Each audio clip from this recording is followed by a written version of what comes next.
Ang susunod na programa ay rated G. Ito ay pwede sa lahat ng manonood.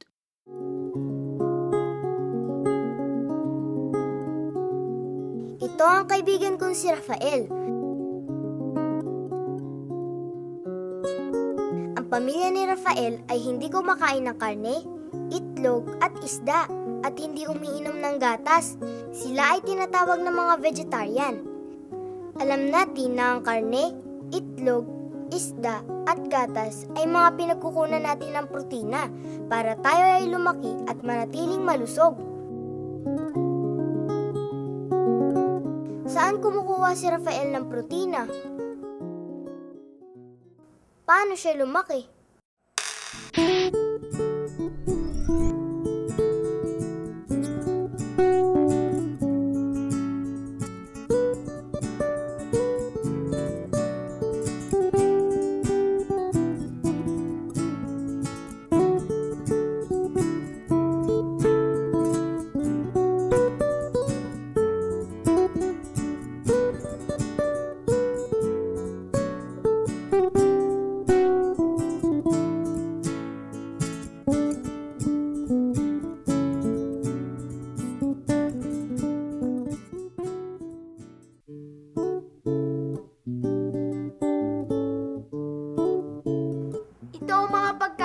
Mo sa protina. Kung tatanggalin natin ang itlog, karne, gatas, at isda, ano na ang matitira? Ang gusto ko yung tofu. Yung piniprito at nilalagyan ng mushroom at oyster sauce. At saka nilalagay sa miso soup. At gusto ko rin ang pinakbet. Kahit walang karne o hipon.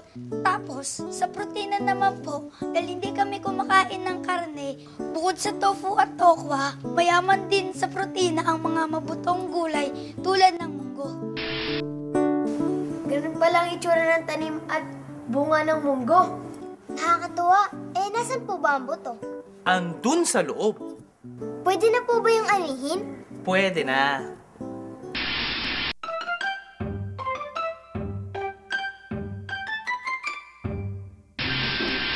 Ang munggo ay magandang alternatibo sa karne sapagkat isa ito sa pinakamurang mapagkukunan ng protina.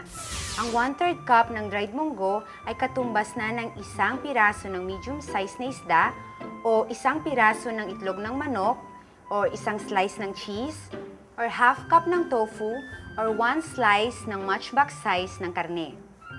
Mapagkukuhanan din ito ng fiber at minerals gaya ng calcium, iron, zinc at selenium. Ang zinc ay mahalaga para sa normal na paglaki, malakas na resistensya at paggaling ng sugat. Ang calcium naman ay mahalaga para sa matibay na buto at ngipin, samantala ang iron ay mainam para sa malusog na dugo. Bilib na talaga ako sa munggo. Oo nga kahit pagkaliit-liit ng munggo, siksik pala ito sa protina. Kaya pala kahit hindi kumakain ng karne ang kaibigan kong si Rafael, lumalaki pa rin siya at malusog na malusog. May pinagkukunan siya ng protina. Tama yun, V. Hindi lang tulad ng mga vegetarian na sina Rafael ang nakikinabang sa munggo. Tayo rin kumakain ng karne, itlog at isda ay nakikinabang din dito. Kasi nga ang sikreto tungo sa wastong kalusugan ay... kumain ng sari-saring masustansyang pagkain araw-araw. Why not? Ang munggo ay karaniwang tinatanim pagkatapos ng unang ani dahil marami itong nitrogen na nagpapataba uli ng lupa para mas maganda ang tubo ng pangalawang tanim. Pagkatanim, ang munggo ay pwede nang anihin pagkaraan ng 65 hanggang 72 araw. Kainin mo rin yan. Nagsuto ko rin ang favorite merienda niya. Uy! Wow! Favorite! Okay ah.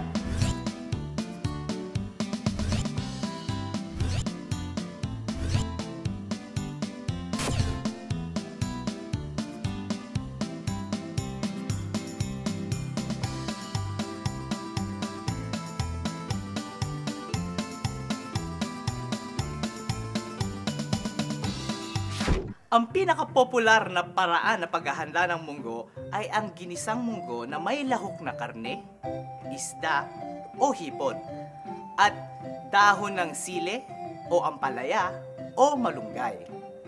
Kailangan natin ng isang tasang munggo, karne, isda, o hipon.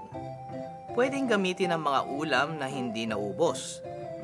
5 tasang tubig, bawang na dinikdik, sibuyas na hiniwa, 2 kamatis, 1 tasang malunggay o ampalaya o sile o anumang berdeng dahon, asin at paminta at kaunting mantika. Pwede ring dagdagan ng bulaklak ng kalabasa at bunga ng kalabasa.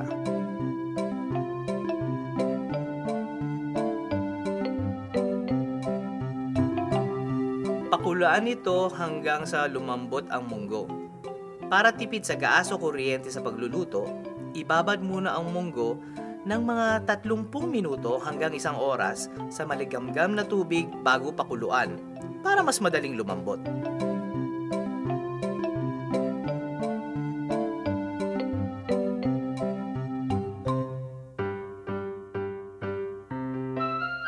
Sa kawali, igisa ang bawang, sibuyas, at kamatis. Ang bango! Pagkatapos ay ilagay ang hinimay na lutong isda o karne o ang hipon.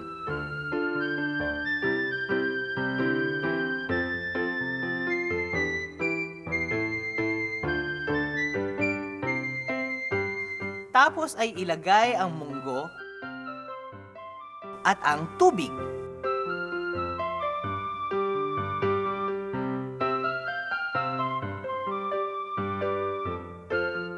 Ayos! Lagyan ng asin at paminta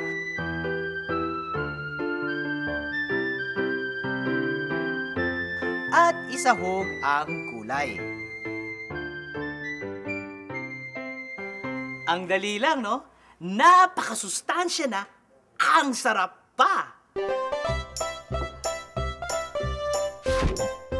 Tandaan, katamtamang tubig lang ang ilagay pag niluto ang munggo para hindi masyadong masabaw ang ating ginisang munggo.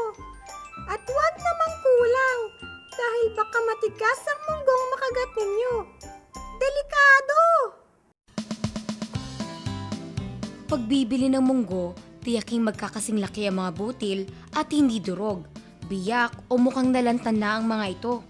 Tingnan din kung may maliliit na butas dahil ang ibig sabihin nito ay kinain na ito ng mga insekto. Bukod sa pagiging masustansya, madaling lutuin at masarap kainin, ang munggo ay madali ring iimbak sa ating mga kusina.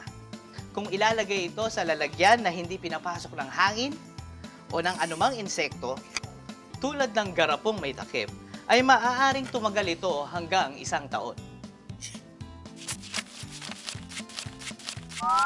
Tandaan, ang mas lumang munggo ay mas matagal lutuin.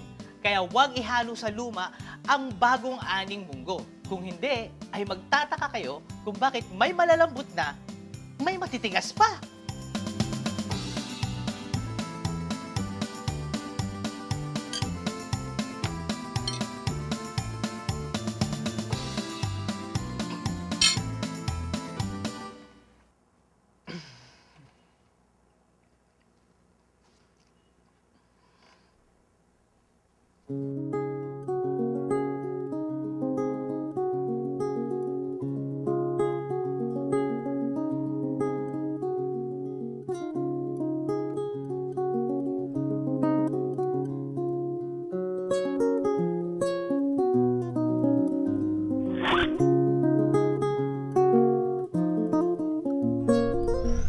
Ginisang munggo na maraming kamatis at nilagyan ng tokwa.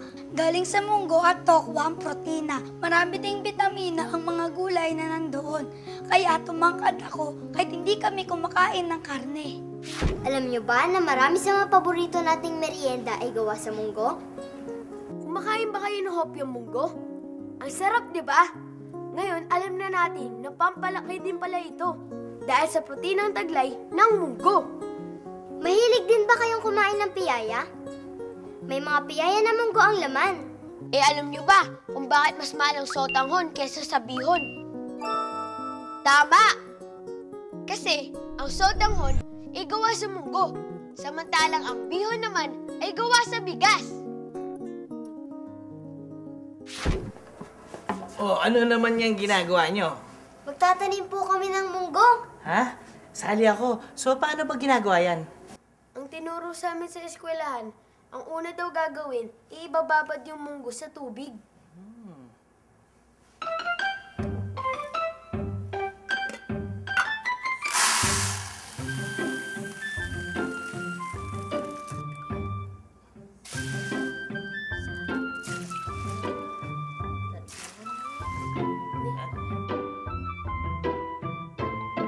Pagkaraan ng isang araw, tanggalin ang tubig, tapos takpan ng basang katsa o dyaryo. Pagkatapos nun, ilagay ulit ang munggo, pagkatapos takpan ng basang katsa o dyaryo.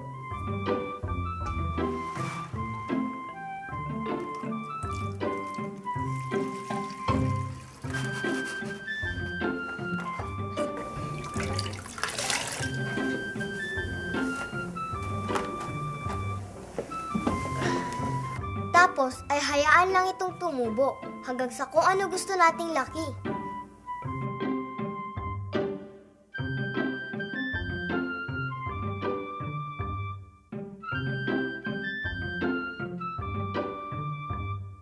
Oh, teka. Wala pang bunga, bakit inaanin nyo na? Di ba Kuya Edward, pwede rin naman kainin ng batang munggo? Oo nga po, may tawag pa nga dito eh.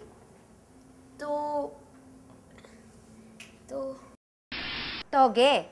Tama. Ang toge ay mainam din kainin tulad ng munggo. Ang toge ay mayaman sa vitamins A, B, C, and E at mga minerals gaya ng calcium, potassium at iron. Ang mga ito ay mga sustansyang kailangan ng ating katawan upang gumana ito ng maayos. Paano po ba ito hinahanda? Madali lang ihanda ang toge. Hugasan lamang ito ng mabuti na pwede na siyang maging kinisang toge, toge na may tokwa, o isama sa sahog sa paggawa ng lumpiang gulay. Ayos talaga ang munggo. Mapabunga o munggo sprouts, masustansya na, masarap pa. At ang toge ay pwede nang isama sa gulay na Baguio beans. Ang sarap ng niluto natin, no? At masustansya pa. Kanin at munggo, kumpleto na. Kumpleto? Kasi po, ang kanin ay go food. Tapos po, ang munggo dahil may protina, ito ay isang grow food. Tapos kapag hinaluan niyo pa po siya ng glow food, gaya ng gulay, lalo itong nagiging mas masustansya. Dahil meron na itong mineral, vitamina, at fiber. Kaya ugaliin kumain ng munggo para lumaki at sumigla. Kaya tandaan, kumain ng sari-saring masustansyang pagkain araw-araw. Ito ang daan tungo sa kalusugan!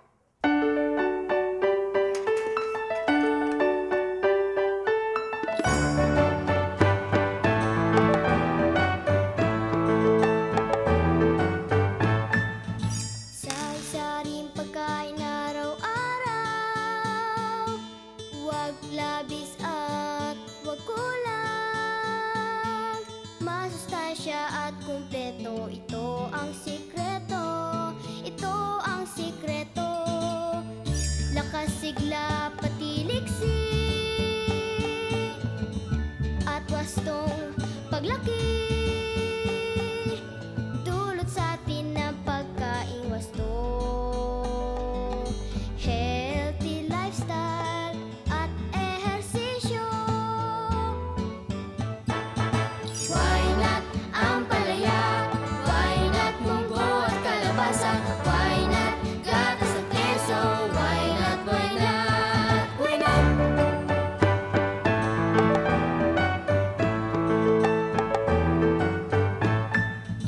Kanin, mais at kamote, isda, itlog, tokwat, pinya, saging, mangga at marami pang iba. Pagkain masustansya, pagkain masustansya. Alam mo ba na an egg a day is okay? Masustansya na, abot kaya pa. Pero sa taong may sakit sa puso, 3 to 4 eggs lang ang rekomendado sa isang linggo. Wastong nutrisyon, alamin, gawin at palaganapin.